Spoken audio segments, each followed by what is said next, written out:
Gauteng Education MEC Matome Chiloane says the department has spent 10.5 million rand on salaries of suspended teachers accused of sexual misconduct. The department says 173 cases have been reported against teachers.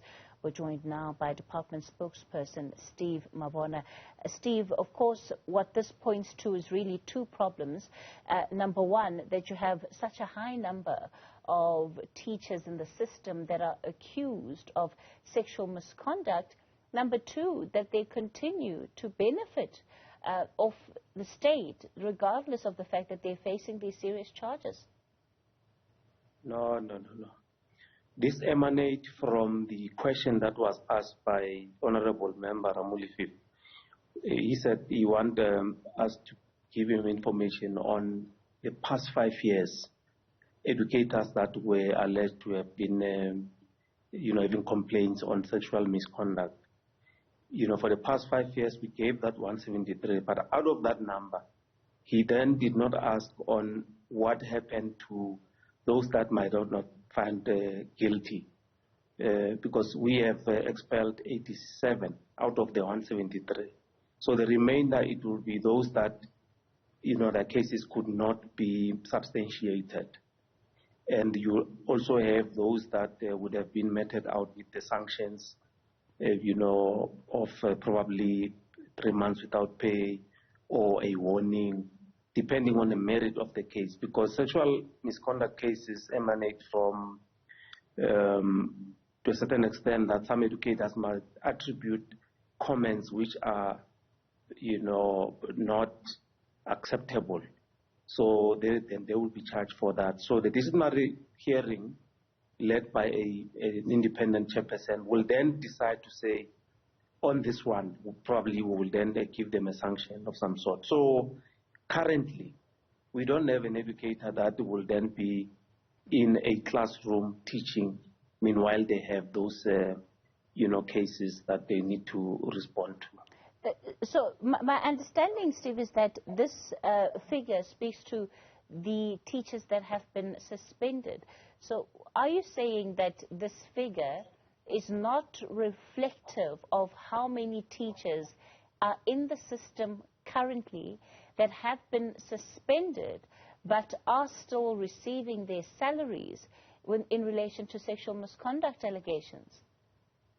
No, it doesn't.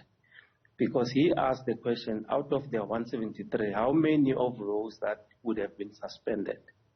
Then we gave him a figure of about 26. And he asked further, how much are you spending on those educators? The overall figure of 10 million, it includes everyone who might have been precautionary suspended, those that would have been at home receiving a salary for a different reason, meaning complaints that would have been put on their table, and then they will be at home. But we precautionary transfer all those that would have been, complained about, sexual assault or any other case, will then transfer them to the district office so that they are not at home earning and doing nothing. They will then be in a position to assist the district office on other duties that are supposed to be done there. So we don't have an educator that will be in a classroom which has a cloud above their head with a sexual assault case that they need to be, responding to. Yes, Steve, that part I understand. I think I'm just looking for clarity in terms of the current figures of teachers that are facing allegations of sexual misconduct, that have been suspended, that are on the system, because you're saying that this figure that was given is a figure reflective of the last 5 years, if I heard you correctly. So I'm asking, what are the current figures that the department is looking at? No, currently we don't have an educator that is facing those the allegations, because we gave them the figure for the 5 years, and currently we don't have educators that are facing such complaints. So these are the past 5 years which we gave them. And out of that number, that's why we categorize it and say out of the 173, we have expelled 87. The remainder, will then be those that would have been not found guilty, because some of the cases will not be substantiated. But then to a certain extent, some would have been found guilty, but they would have been meted out some sanctions, 3 months without pay, probably a warning, depending on the merit of a case, on what is it that the complaint is about.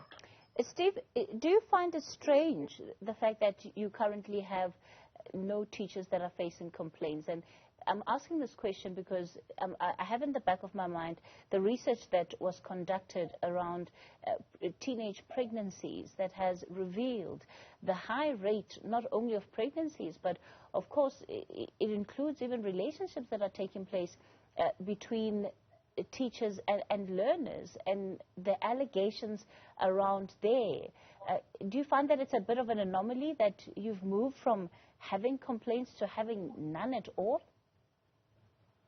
No, there's no anomaly, because each and every complaint that is reported to us has been attended to. Either an investigation is conducted. When we are done with the investigation, then one will then go to a disciplinary process, and they will then have to be answerable to what is they've been complained about. That's why I'm saying some, they are not substantiated. You might have a complaint, but to a certain extent, you have cases that are withdrawn, or you have cases that don't have evidence that will then take an educator to a disciplinary process. Because you must understand that we've got labor laws we need to adhere to. We can't say there's a complaint and then you are expelled.